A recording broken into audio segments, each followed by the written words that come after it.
You never expect your own neighborhood to turn against an ambulance. But that's exactly what happened to me. My name's Ray Morales. I've been a paramedic for 16 years. I've seen things most people couldn't handle for a second. Overturned cars at midnight, infants who stopped breathing, and quiet miracles that kept me in this line of work. But what I didn't expect was that after all that service, the fight of my life would be in front of my own driveway. See, I keep my marked ambulance at home. It's not the standard department-issued one. It's my personal response unit. I bought it at auction years ago, converted it for off-duty emergencies, and the county allows me to respond when I'm closest. I live in a quiet suburban HOA called Willow Creek Estates. You know the kind. Pristine lawns, cookie-cutter homes, and a board full of people who think they're running a miniature kingdom. For a year, nobody cared. My neighbors knew me, knew what I did, and most of them even felt safer having a medical rig nearby. But that changed the moment Karen Matheson became HOA president. Karen, late 50s, pearl necklace, clipboard practically welded to her arm, was the kind of person who measured grass height with a ruler. She once fined a guy for leaving his trash cans out 20 minutes too long. So it didn't take long for her to set her sights on me.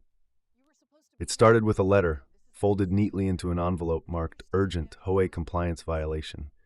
Inside it said, "Your vehicle is classified as a commercial eyesore and must be removed within 72 hours."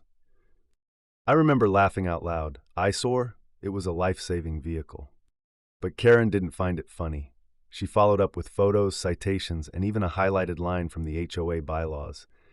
No commercial vehicles or equipment shall be visible from the street. I called her, politely. I explained that it wasn't a business truck. It was a paramedic vehicle cleared for emergency response. I told her it's legally protected under county law. Her reply? "That's not my problem, Mr. Morales. This neighborhood has standards." I thought reason would prevail. It didn't.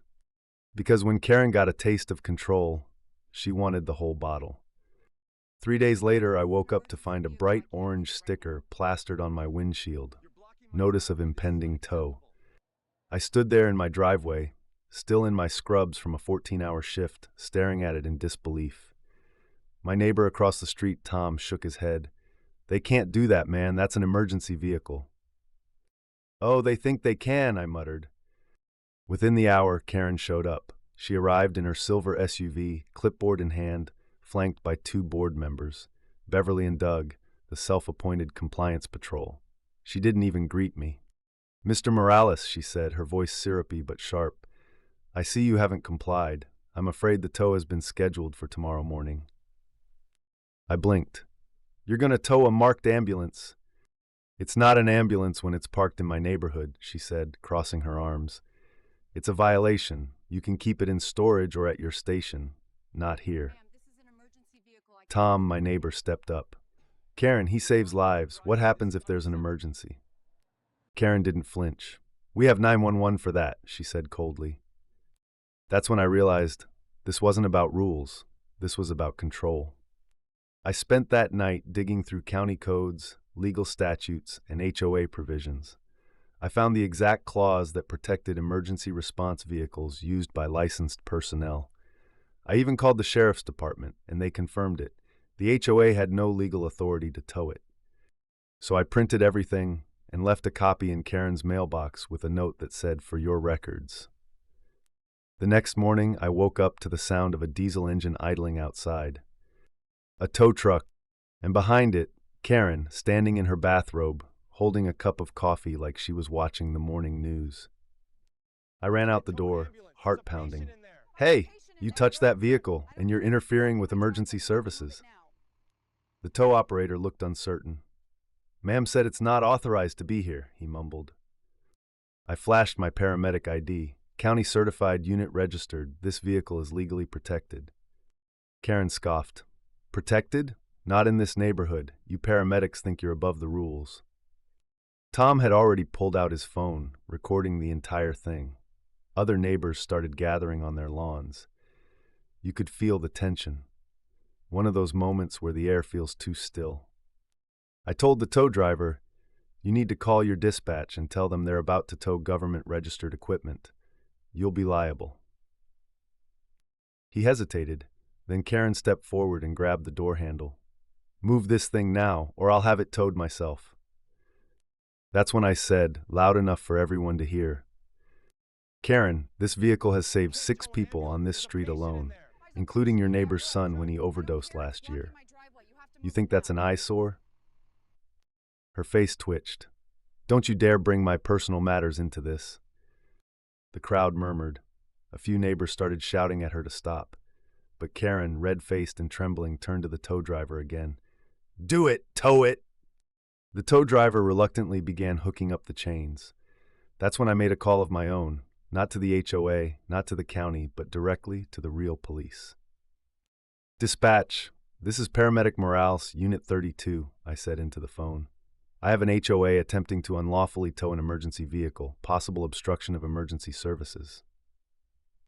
The dispatcher paused. Copy that, officers en route. 5 minutes later, 2 patrol cars pulled up, lights flashing. Karen's confident smirk vanished like smoke in wind. The officer stepped out, adjusted his sunglasses, and walked straight toward us. Morning, folks. Who authorized this tow? Karen raised her hand. I did. I'm the HOA president. This vehicle violates our community standards. The officer looked at her, then at me. Sir, you're the paramedic who called? Yes, sir. Vehicle's legally registered for off-duty emergency response. The officer turned back to Karen. Ma'am, you do realize interfering with or attempting to tow an emergency response vehicle is a Class B offense under state law? Karen blinked. He continued, This isn't about neighborhood aesthetics. This is about public safety. You could face charges for obstruction. The tow driver's face went pale. Yeah, I'm gonna unhook this, he muttered, quickly lowering the chains. Karen stammered, You can't be serious. This is private property. Private property doesn't supersede state law, the officer said flatly. Consider this your formal warning. He turned to me.